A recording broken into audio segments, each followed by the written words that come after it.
Let's start with this topic, fourth ventricle of brain. Fourth ventricle, is the cavity of the hindbrain, and the hindbrain is made up of it's called rhombencephalon.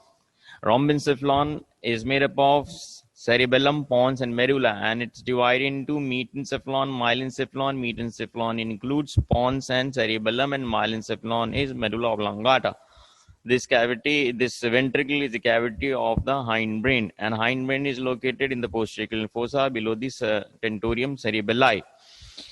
So, and superiorly it is continuous with the the cavity of the mesencephalon, that is called the cerebral aqueduct, and down below it is continuous with the central canal of the spinal cord. Okay, so let's begin with this fourth ventricle. Here you are seeing in this diagram, it's the dorsal view of the brain stem, where the cerebellum has been removed after dissecting out from its three cerebellar peduncles. So here you seeing is a diamond-shaped fossa or a rhomboid fossa. It's rhomboid in shape, so it's also called rhomboid fossa. And it has two boundaries, supralateral boundaries and two infralateral boundaries, or rather you have this you can say is downwards, directed downwards and medially. It's this boundary of the lower half, and in the upper half it's directed upwards and medially. So this is the upper boundary is being formed by, you can see here, this is the cut section of the three peduncles. So this one is the superior cerebellar peduncle, and down below this has been cut is the inferior. You can see this portion goes above like this. So this is inferior cerebellar peduncle. So the superior boundaries are formed by superior cerebellar peduncle, and inferior boundaries are formed by the inferior cerebellar peduncle. While you can see that the thickest band is the middle cerebellar peduncle, which has no relation with this fourth ventricle, because it passes from the both cerebellar hemispheres and meet there in front of the ventral aspect of the pons and forms the basilar portion of the pons. And this has only one tract of fibers running, and that is called pontocerebellar fibers. They are the afferents through the middle cerebral peduncle, and which nuclei they were reaching into the dentate nucleus. Okay? And it is passing from the opposite half, from the it's decussating fibers, right? From the right side they move to the left cerebellar hemisphere, from the left side they move to the right cerebellar hemisphere through the middle cerebral peduncle. So here you seeing is a open portion because the cerebellum has been dissected out. Now above you seeing this one is like the midbrain, right? Because you're seeing here the superior colliculus, inferior colliculus. Okay. And down below you seeing is the closed portion of the medulla. You have this fasciculus chrysalis cuneatus with the nuclei here. This is the nucleus chrysalis, nucleus cuneatus, and laterally it is the inferior cerebellar peduncle, both the sides. Now we'll focus here in this. This is forming the boundaries, and boundaries, as I told you, is upper half and lower half. It's well divided. You have been taught about this. Now these peduncles, they are going above. They also have some little space down there, because this direction of the superior cerebellar peduncles is directed upwards, forwards, and medially, right? So because they are running upwards, forward, and medially, so when they reach above, then they blend with the two cerebellar peduncles of the opposite side at the level of midbrain. At the inferior section of the midbrain, there is a site for decussation of superior cerebellar peduncles. Okay, so the space here left here in between, this space is made up of thin sheet of nervous tissue, which is actually also having the neurons. So that thin sheet which covers this the superior portion of the roof of the fourth ventricle is called superior medullary velum, right? This diagram is not showing the roof. This is only the floor and the boundaries. Down below, you are seeing this is the inferior cerebellar peduncle, the boundaries are being formed. And here also you have this being covered with the inferior medullary velum.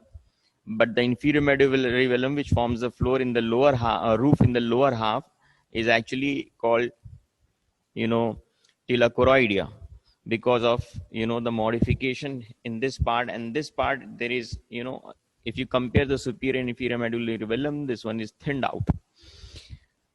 There you don't have, in the lower portion, you don't have nervous tissue. Here you have a nervous tissue in the superior medullary velum.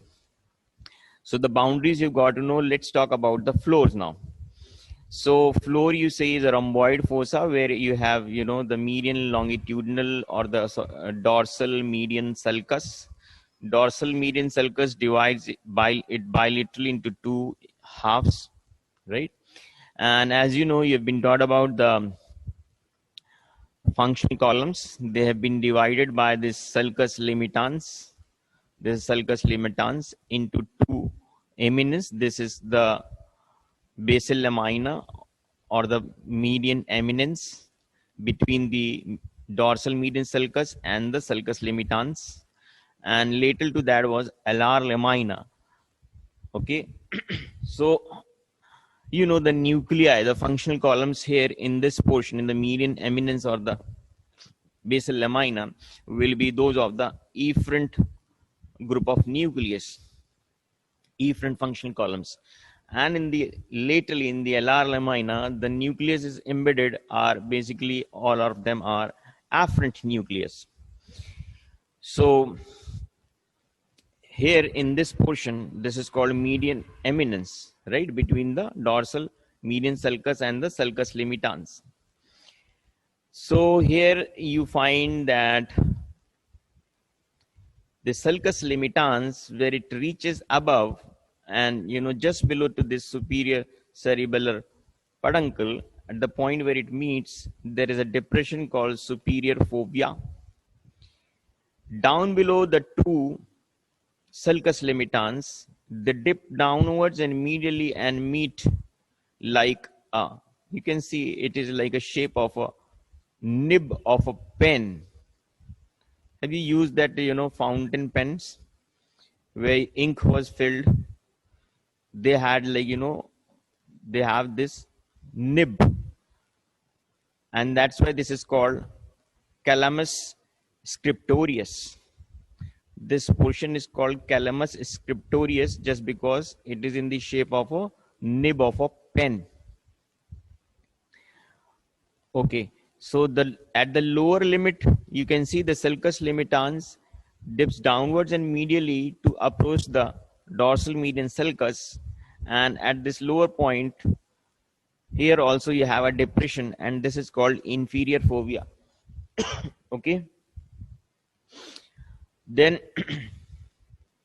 in the median eminence, just opposite or medial to the superior fovea, you have this globular bulging, a circular bulging on the dorsal side, and that is called facial colliculus. This facial colliculus, is because of the genu formed by the intraneural course of the facial nerve around the abducent nerve nucleus, and the movement was called neurobiotaxis. So this winding of facial nerve fibers is called internal genu, and there was another genu of facial nerve. Genu means a sharp bent. So this is the first genu formed by the facial nerve, which forms the facial colliculus. And the other genu was being formed in, if you remember, there's the other genu also of the facial nerve, and that was being formed in the fundus of the internal acoustic meatus, where it was running along with the vestibulocochlear nerve. So at the fundus of the internal acoustic meatus, facial nerve again dips, makes a sharp turn, and that's called the genu. And there it has also a ganglion, a sensory ganglion, and that is called geniculate ganglion because of the bent. So facial nerve, remember, has two genu in its course. Then in this median eminence, the sulcus limitans, where it meets a little more higher up, on the two sides, both the sides, you find is a pigmented area, and that is bluish pigmented area, and that is called locus ceruleus. So locus ceruleus, you can see, is at the highest level of the pons, rather at the, where it meets the midbrain on the dorsal side over to this medial eminence just below the superior cerebellar peduncle, or you can say just above to the superior fovea. That's the location, and it is a bluish color, pigmented area. And this bluish is because of the pigmented neurons present here, and because of this bluish pigmented pigment here, it is also called substantia ferruginea. This is called substantia ferruginea, this area. And locus ceruleus, it is, that the endocrine gland, this suprarenal medulla, it's the chief site for liberation of this epinephrine and non-epinephrine in the human body. It's a part of the chromaffin cell system. So this non-epinephrine within the cranium, or you can say within the brain, the chief site of secretion of norepinephrine is this locus ceruleus. It's from here that the non-epinephrine is being secreted. And the neurons in this, basically in this locus ceruleus, they are neurons of the reticular formation. I told you it's continuous. Reticular formation is in the entire length of the brain stem. So the neurons of the reticular formation lying here in the locus ceruleus, they are pigmented, and because of the pigmentation, it's called substantia ferruginea, and they secrete this non-adrenaline or norepinephrine.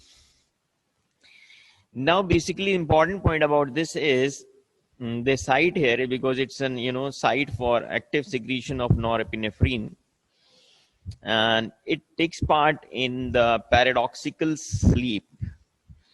Now, paradoxical sleep means basically, you must have been taught in physiology about the sleep cycle. It has an REM and REM part of the sleep. REM, rapid eye movement sleep. So this has a role in REM portion of the sleep, that is the rapid eye movement portion of your sleep cycle. And this portion of your sleep is when you are actually completely lost from your surroundings, or you are like, you have surrendered your consciousness, and you are like, in deep sleep. For the person, for the surrounding, it will appear that you are in a deep sleep. Means your voluntary movements have been sustained, and you are like person on outside will see that you are in a deep state of sleep, but actually you are very active in your mind at that time. You are of course sleeping, totally lost from the surrounding, but in the brain this adrenergic system is activated, and you're very active in your brain at that time during the REM portion of the sleep, where actually dreams come up. So the dreams are seen in REM portion of your sleep cycle, and because you are dreaming, dreams are like continuous until you are hindered upon. You are like seeing the dreams, and dreams keep on making up and continuing. Like if you are sleeping, you'll find your dream continuing. So that means your this adrenergic system is activated, and you are lost in the dreams. But the important is that these dreams you cannot recollect when you are like fully awake. After you get up from your sleep, you forget the dreams. And another thing is, while you are in this sleep, REM portion, as I told you, all your voluntary actions are surrendered at the time, but there are two voluntary movements which are functioning involuntarily, and those two functions are the action of your extraocular muscles, which are of course voluntary muscles, but at that moment of REM portion of sleep, you have rhythmic oscillatory movements of the eyes. And another thing is your diaphragm. Diaphragm is also moving जैसे कहते हैं subconsciously it's moving. So these two muscles, which are actually voluntary muscles, but they are working involuntary movements हो रहे, but they are acting. So this is actually called paradox. Paradox समझ में आया ना? Paradox का मतलब ये, firstly, virtually on outside you appear in a deep sleep, but your mind is actually very active at that time. Other thing is your voluntary actions are all subsided, but these two movement of the eyes are continuing. You have an oscillatory rhythmic eye movements at that time of sleep. Well, your diaphragm is also moving. So that's because of the two contrary things. That's why it's called a paradoxical sleep. And it is this portion, this is called the locus ceruleus, which secretes norepinephrine, becomes active during the REM portion of sleep. Okay, so that was about this point. Now you're seeing down below, when you reach here, actually, let me tell you about the floor, that it's been divided into three parts. Let me talk about these parts first. So this is divided into three parts. This is the upper portion of the floor, fourth ventricle, right? Which is actually being formed by the lower half of the pons, which is open on the dorsal side between the two cerebral peduncles, superior cerebral peduncles, and the other is the lower half of the fourth ventricle, which is being formed by the upper open portion of the medulla, which is exposed on the dorsal side, and the two boundaries are being formed by the inferior cerebellar peduncles. Now you can see in between you have the upper portion, you have a lower portion, but you also have an intermediate part. Intermediate part is between the two, upper and lower part is intermediate part, and this intermediate part on the two sides, you can see basically it's being divided by this, stria medullaris.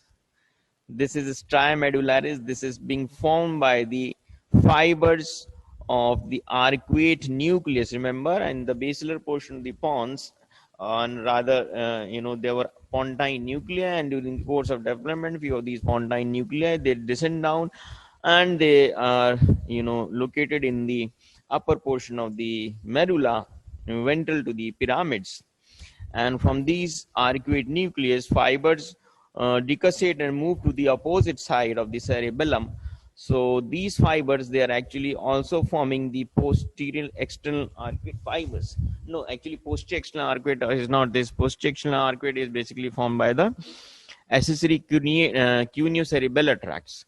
This is the these are fibers from the arcuate nucleus reaching to the opposite cerebellum. So these fibers are called stria medullaris, and these stria medullaris actually divide the fourth ventricle into two parts, upper part and lower part, and this portion is intermediate part. Now where from this emerges, because it has to reach ventrally to the arcuate nucleus, right? So it needs to have some space there.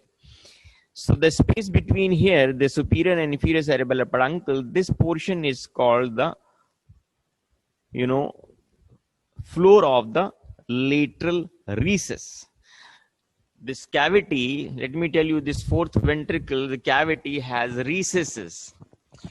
Recesses you must have been taught in while, peritoneal cavity was taught to you, while pleural cavity was being formed to you, was taught to you.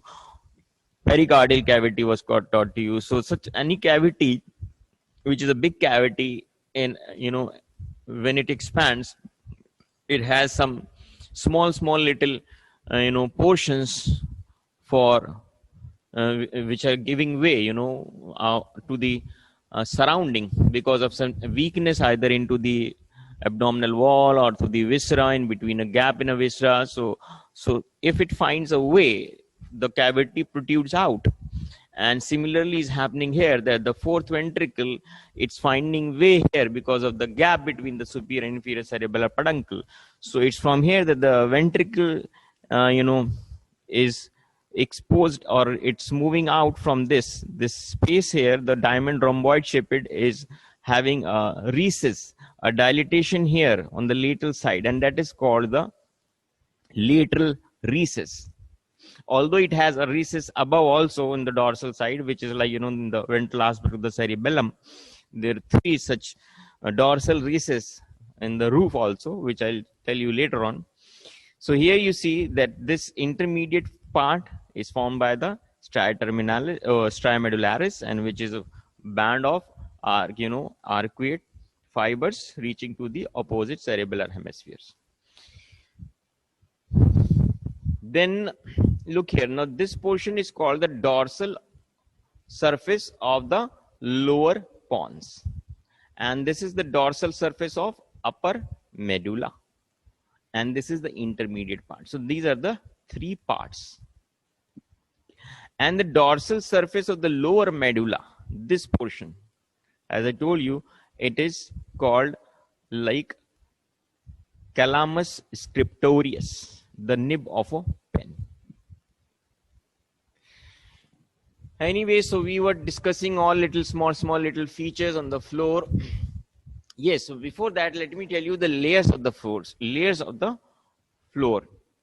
So if you expose this, fourth ventricle on the dorsal side, the first layer you will find overlying to this will be a layer of ependyma. Because, the entire ventricular system of the CNS on inside is lined by the, ciliated columnar epithelium, pseudostratified ciliated columnar epithelium, right? And also it has, these ependymal cells, they also have microvilli, the brush border, as well as cilia. And at places, this ependyma, where it covers the tila choroidea, it becomes secretive. These cells become secretive and they form the choroid plexus. So here, after exposing the fourth ventricle, the surface of this fourth ventricle of the floor is covered by the ependyma. And below to the ependyma will be a thin layer of glial cells, neuroglia. So the second layer in the floor will be of neuroglial tissue. And the third layer will be a layer of gray matter with a thin layer of gray matter having nuclei. So there are three, that's why I told you, even these are like collections of gray matter. So actually, the three layers, I believe you've got to know one thing is like, if you go on the floor, first thing is the ependyma, then it is the neuroglial layer, and the third layer deep below is the layer of neurons or the gray matter. Okay, so now structures in the median eminence, I have told you it is facial colliculus. Then in the lateral portion, it is called the vestibular area. Actually, this area is of the LR lamina. So there will be afferent group of nucleus embedded in this. So this area here, above and below, yani ki upper dorsal half and lower dorsal half, it is continuous, and this area is being formed by the vestibular area, means the vestibular nuclei are embedded deep to this. And the sulcus limitans, where it reaches down, as I told you, it is it is dividing this lower portion at the level of inferior fovea into two triangles. This triangle formed medially in the median eminence is called the hypoglycal triangle or the hypoglycal trigone, because you know it's a efferent nerve, general somatic efferent functional column. So it is most medial functional column. So it's just lies adjacent to the dorsal medial sulcus, both the sides. Okay. Then the lower triangle here in this portion, that is the LR lamina, in lateral portion, this nucleus of course will be now the nucleus of vagus. And which nucleus of vagus? Remember, general visceral efferent, and that is called the dorsal nucleus of vagus, the parasympathetic nucleus. That's the main nucleus, that the chief, actually if you see, apart from all the functions of the vagus, the most important function is its parasympathetic innervation in the head and neck, as well as in the thorax, as well as in the abdomen. So it's, and even in the upper limbs. So all the viscera here, leaving the perineal structures and the pelvic structures, everything in the trunk and the viscera, they are all the parasympathetic. Even the heart, the lungs, the parasympathetic innervation is by vagus. So the chief function among the, it has of course a lot of nuclei. The branchial apparatus, fourth and sixth arches, nucleus ambiguous, then tractus solitarius, also all the different nuclei are part of this facial nerve. Even the general somatic afferent also is there, general visceral afferent is also there. So, but the most important function of facial nerve is general visceral efferent, and the nucleus is dorsal nucleus of vagus. And that's why when I was teaching you that, I told you it's dorsally placed, and that's why it gives an impression here, and that's why it is called as the vagal trigone. Vagal trigone. Then another thing here, just adjacent to this vagal trigone, vagus is the I told you that vagus, if irritated, right, it can cause if it's stimulated, it can cause bradycardia, and sometime it may lead to death. And it also has like vasomotor centers and blood pressure controlling centers, vasomotor centers, and respiratory centers, all lying here in the medulla and at the level of this vagal trigone. So this injury, any injury or compression to this side can be fatal. Okay. Then this here you see is the area below to this hypoglossal trigone, or you can say between this this area is the vagal trigone. So in between the vagal trigone and the nucleus gracchalis, right, there you find is a groove, right? This groove is actually a fold of ependyma here, and that is called funiculus separatus. Funiculus separatus. ये dotted lines दिख रहा है. So it's an fold of ependyma between the vagal trigone and the gracile tubercle, both the sides. It is funiculus separatus. Then let me tell you, as I was telling, the roof is formed by a thin sheet in the dorsal surface, and that's called superior medullary velum, which was having nervous tissue as well. So that was comparatively thicker than the inferior medullary velum, which is very thin, and it is mainly have ependyma and 2 layers of pia mater. We form the tila choroidea in the lower portion. So where the roof meets the floor in this dorsal half, dorsal surface of upper medulla, in this area, if ventricle is actually a closed cavity from all the sides. So the roof where it meets the floor in the lower half, this point. Got it? So at this point here, the roof, yani ki tila choroidea, which meets the ependyma here in the floor, there it forms a narrow white ridge. This is a narrow white ridge in the floor, and that's called tinea. This is tinea. So just remember about this line. The tinea is actually the the line of reflection of the ependyma from the floor to the roof, or from the roof to the floor.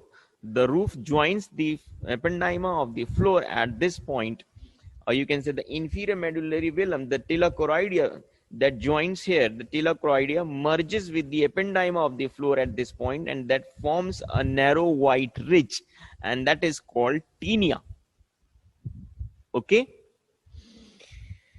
Then in the median line, this dorsal median sulcus, where this funiculus separatus was meeting here in the midline, and this point, just above the obex. What is actually now obex? The two tinea, right? The two tinea, the two folds where they meet in the midline, they have an arc here. The point of junction of the two tinea, that actually point is called the obex. And this has a significance that obex is the point from where the fourth ventricle joins the central canal of the closed portion of the medulla, which continues as the central canal of the spinal cord. So this is the point where it is called obex. That's the termination of fourth ventricle into the central canal. Now just above to the obex, on the floor of the fourth ventricle in the dorsal median sulcus, this area here is called area postrema. Area postrema. The area postrema is actually a chemoreceptor site. Okay. And you need to remember only two important points. That it's the area which is chemoreceptor, area postrema. Yani ki trema is something like an opening, and on the posterior portion. So it's called area postrema. And it's a chemoreceptor. And important thing is it is devoid of blood-brain barrier. So at this point there is no blood-brain barrier. Area postrema. It is very commonly asked in your Viva and MCQ questions regarding the sites where you don't have this blood-brain barrier. Even in your medicine exams, Viva, it's asked. So who will tell me, anybody can tell me what are the sites in the CNS where you don't find the blood-brain barrier? Can anybody tell me?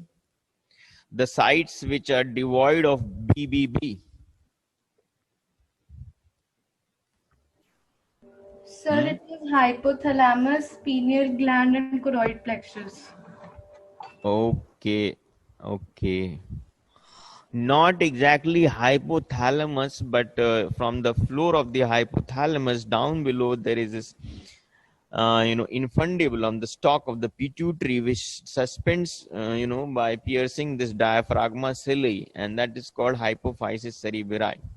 The pituitary gland actually is, if you remember, while I was teaching the meninges, there also I told you that the pia matter, the arachnoid matter that does not descends, pia of course goes, but this arachnoid and dura, these does not go descend down into the hypophyseal fossa.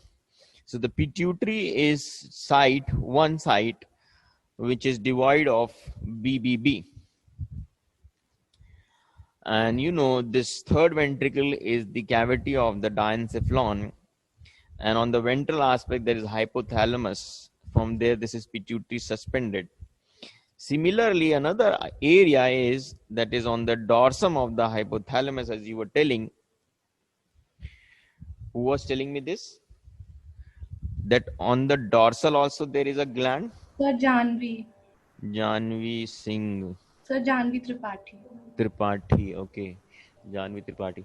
So Sir, remember this, because the next topic after this, we are ascending this neuroanatomy, we are ascending from caudal to rostral, right? So after reading this, continuing with this, we have done with the cerebellum also. Now we'll be continuing with the forebrain. So start getting the idea about, now to this, you will find if you trace the continuity with the above to the cerebral aqueduct, this will be the dilatation of the third ventricle, which is the cavity of the diencephalon. And on the floor of the diencephalon, which is being formed by the hypothalamus, there is this pituitary. Similarly, on the roof of the diencephalon, on the dorsal side, there is this stalk, this gland attached, and that is called the pineal gland. So the pineal gland also is devoid of blood-brain barrier. So these two are the glands, and area postrema is the third site, and the fourth site is but very obvious, and that I told you just now, that where this doubly folded pia mater covered by the secretive ependyma impregnated by the blood vessels, the radicals of the blood vessels Choroid plexus. yes, minute blood vessels reach down. So that actually forms the choroid plexus, and the purpose of choroid plexus is to secrete the CSF.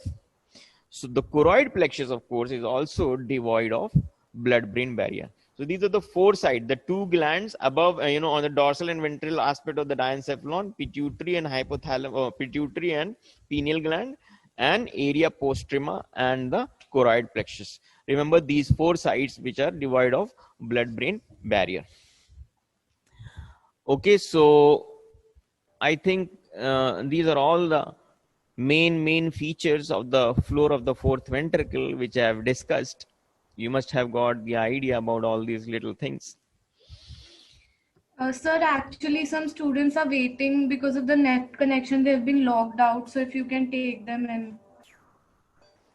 Okay, I'm giving just 1 minute. If they are waiting, I'm allowing it just for 1 minute to Sir, join. they're saying that the meeting is logged and the waiting room option. I've unlocked it for 1 minute. Oh, okay, sir. It disturbs my presentation. Now look here, something has come up on the screen. There were hardly any students waiting.